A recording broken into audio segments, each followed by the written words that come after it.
I think it's interesting to think back to important childhood memories or things that really stand out to you because they can tell you quite a bit about what drives you. Purpose gives you an overriding reason to act in certain ways inside a firm. The world is more VUCA than it's been before, so it's more volatile, it's more uncertain, it's more complex, and it's more ambiguous. We can see how what's going on in the world today makes this challenging and may actually shift the way we approach sort of leading firms. Yes, we have to find direction, but that's harder because there is so much uncertainty. So some say, the world's changing so fast that there's no point in actually even having a strategy anymore. You just need to respond to what's going on. I think that's naive. You still need to have a clear direction, but now you've got to be more willing to change. Purpose is the hot topic. Firms are getting very hands-on about building a bottom-up process, helping individual employees work out how they can connect to the corporate purpose. That's where those childhood stories come back into play. Wow.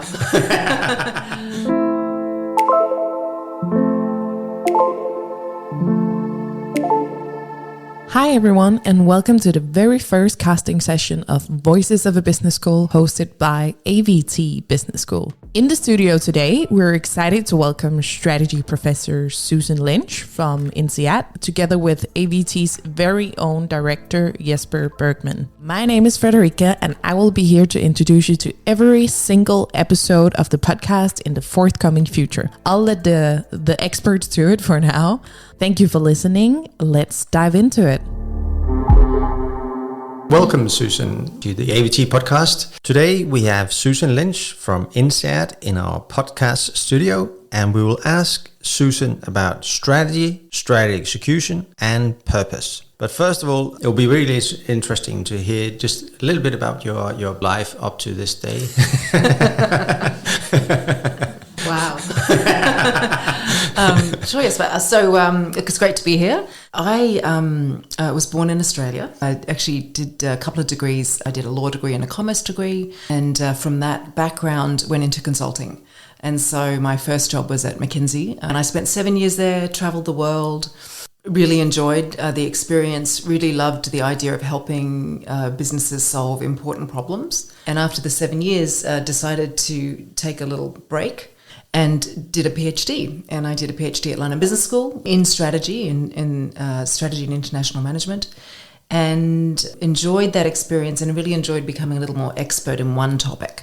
And from that, went on to become a professor of strategy at INSEAD, which is still my home university. So from there, moved with my family to Boston, which is where I'm now based. And so I now teach and research from my home office in Concord, Massachusetts, and fly to wonderful locations like Copenhagen to meet with executives and hopefully help them start to solve some of their problems.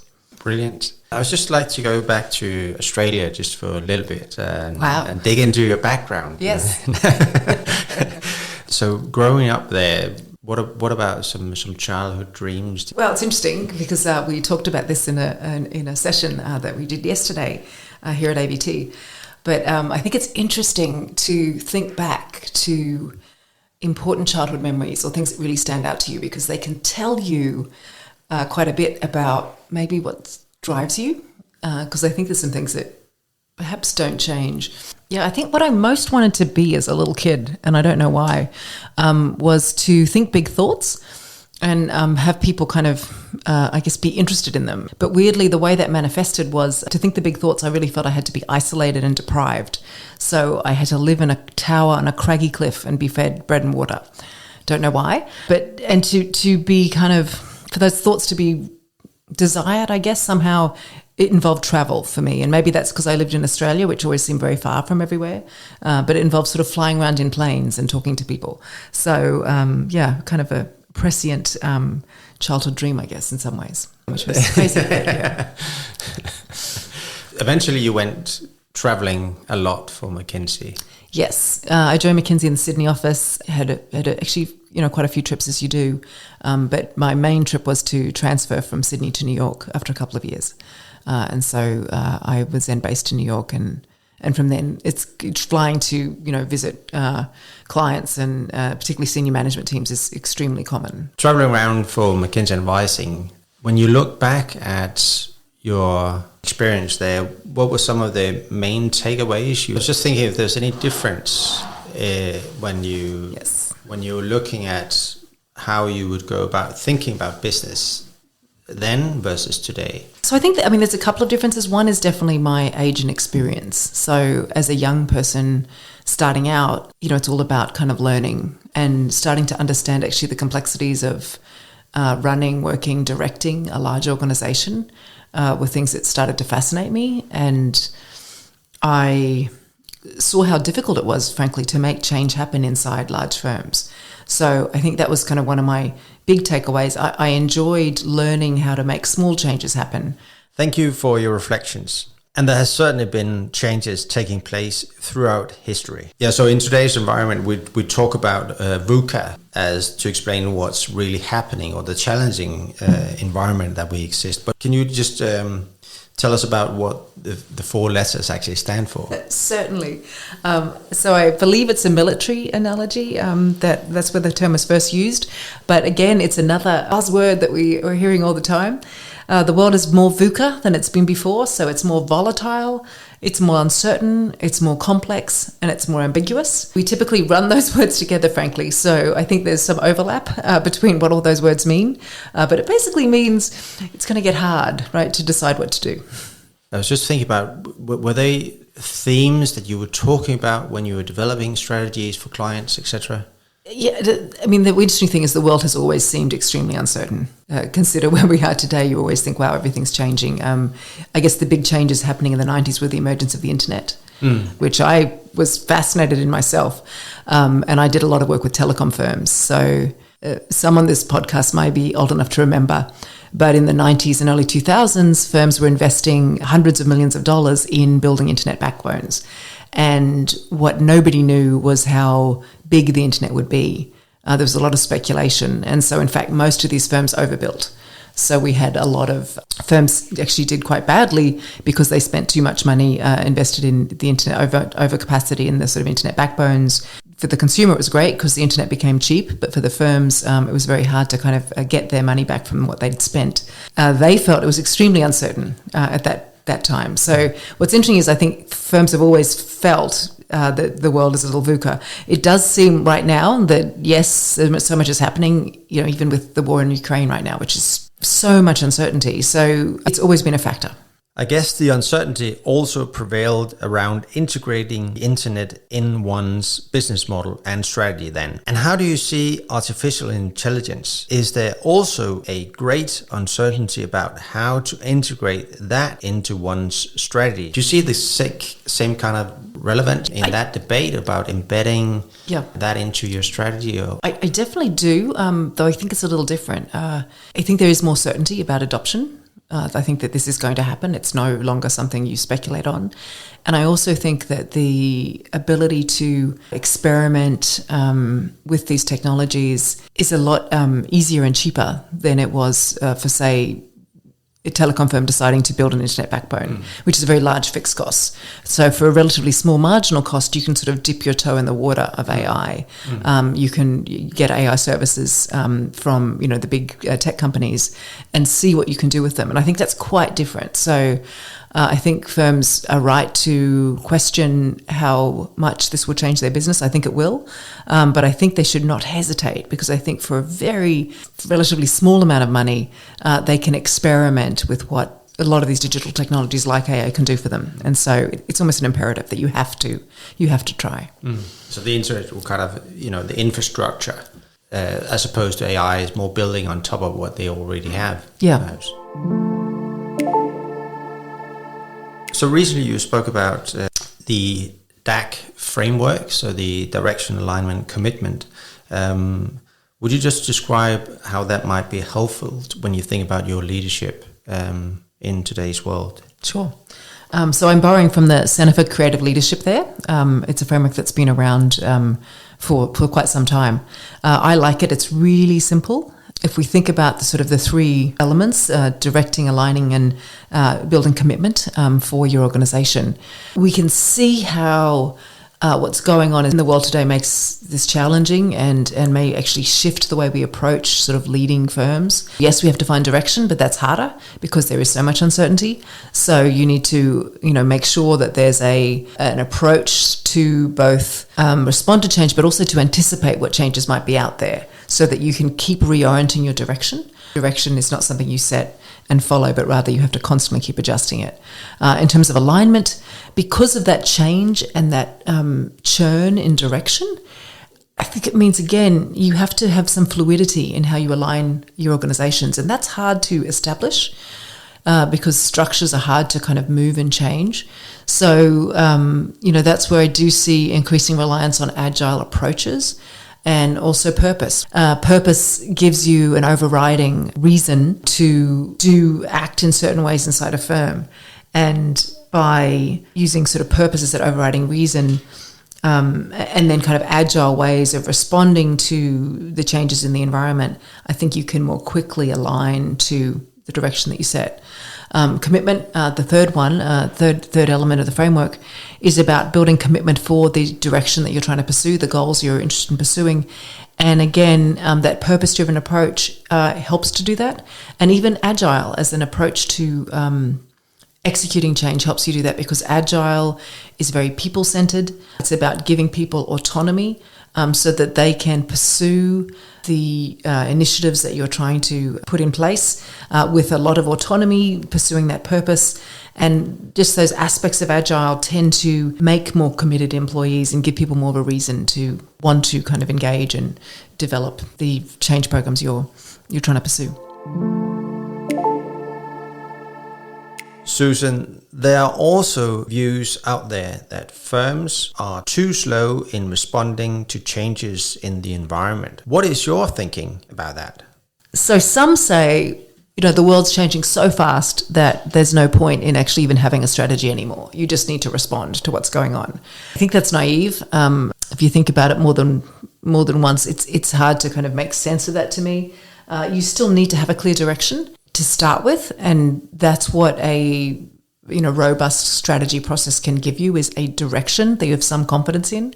But now you've got to be more willing to change, right? To shift that direction, so that, as I said, the direction has to have some way of anticipating change. The challenge is that, to be responsive to the environment, to adapt your organization, your strategies, you do need to cascade strategy down the organization so that the folks who are actually directly working with customers, seeing the response of customers to new products, new services, new innovations, can put those sort of responses back into the strategy process. So you need to cascade strategy down. But there the challenge is, how do you cascade it down? So you still need a strategy perspective at the top as well. And that perspective is really about that overarching purpose and direction for the whole organization, or maybe it's the whole business unit, just got to be consistent with the corporate above.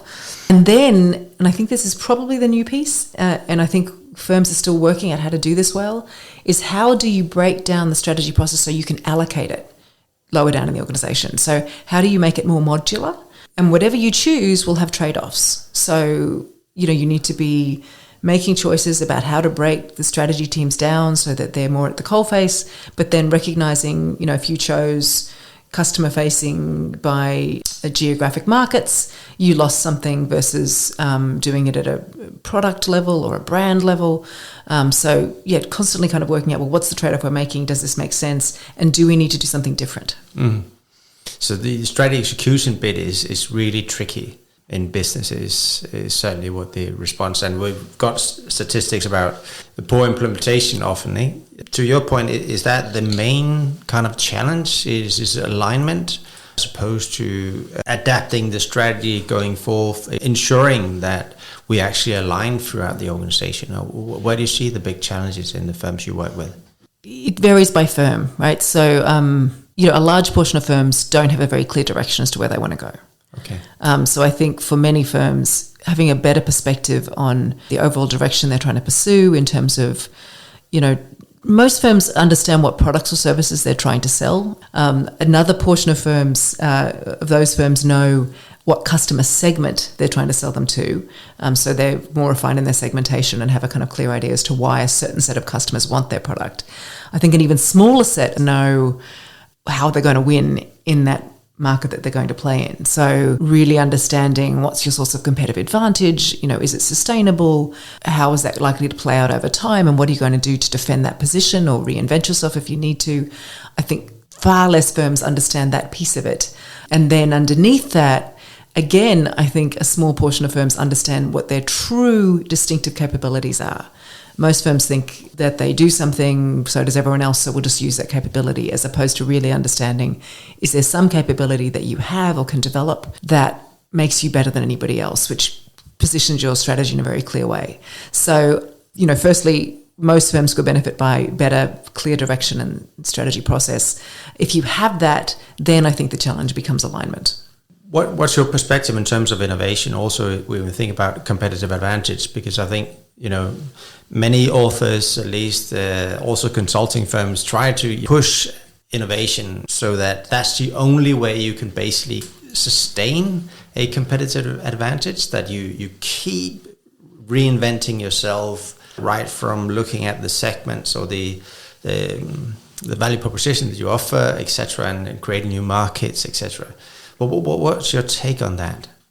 So I think exceptional firms manage to reinvent themselves again and again and again. So, who does that? Companies like Netflix, right, is a classic example, who took themselves from a direct mail DVD service to a streaming service to a content creator. And, let's see where they go next. Or Amazon, who went from a bookseller to cloud-based services to grocery retailer. Again, where are they going next? So a small number of firms manage to reinvent themselves. But many, many firms manage to stay in business for decades because they know what they're good at, and they can morph that kind of capability given the turbulence around them and how things are changing. And so there is obviously some innovation involved, probably incremental innovation, and they have to be good at that to maintain their position over a long period of time. So, I think there's firms have that skill as well. So just a final question about purpose. How should firms actually get started with working with a purpose, and what do you think is important when you decide on your purpose and then roll it out in an organization? So purpose is the hot topic of the moment, one of the hot topics of the moment, and the challenge is that it's a word that's being thrown about the way mission and vision used to be thrown about in the 80s and 90s. And so, what does it really mean? There's a great HBR article that came out this month, March 2022, which by Jonathan Knowles and others. And what those authors point out is that different corporations use purpose in different ways. So some purpose is around competence, some is around culture, some is around a cause. And for a business, an organization, they really need to understand which type of purpose is most authentic to them, fits with their strategy, and really aligns with their stakeholders. So it's something that motivates and helps with that alignment process as you're trying to kind of implement a strategy. So that's one place I think firms have to be very thoughtful. I think pursuing a purpose is a good idea, but you have to get the right purpose. It has to be, as I said, authentic, fit with the strategy, and serve stakeholders. That's one side of it, but it's no use to you if the people that work with you, if that purpose doesn't resonate with them at all. I think what is fascinating is we're now seeing more stories about how firms are getting very hands-on about building a bottom-up process whereby teams of employees are working with managers really at the sort of coalface, at the shop floor level or the customer interface, helping individual employees work out how they can connect to the corporate purpose. That's, that's where those childhood stories come back into play, right? If you have to really understand the dreams of the people in your organization and how they might mesh, perhaps not exactly, but enough of a way that you can motivate those employees and make them feel like the purpose is something they can really engage with, and that it can be meaningful to them as they decide to kind of give their full effort at work, which is what you want to do. You want engaged employees that will deliver, not just for the company but also for themselves. Brilliant. Thank you very much, Susan. Yeah. Thanks, Jesper. It was great to chat with you. Frederica says, "Gosh, that's a lot to edit. I'm done." In a year's time, I'll be better. Perfect. Okay. Cool. Yeah.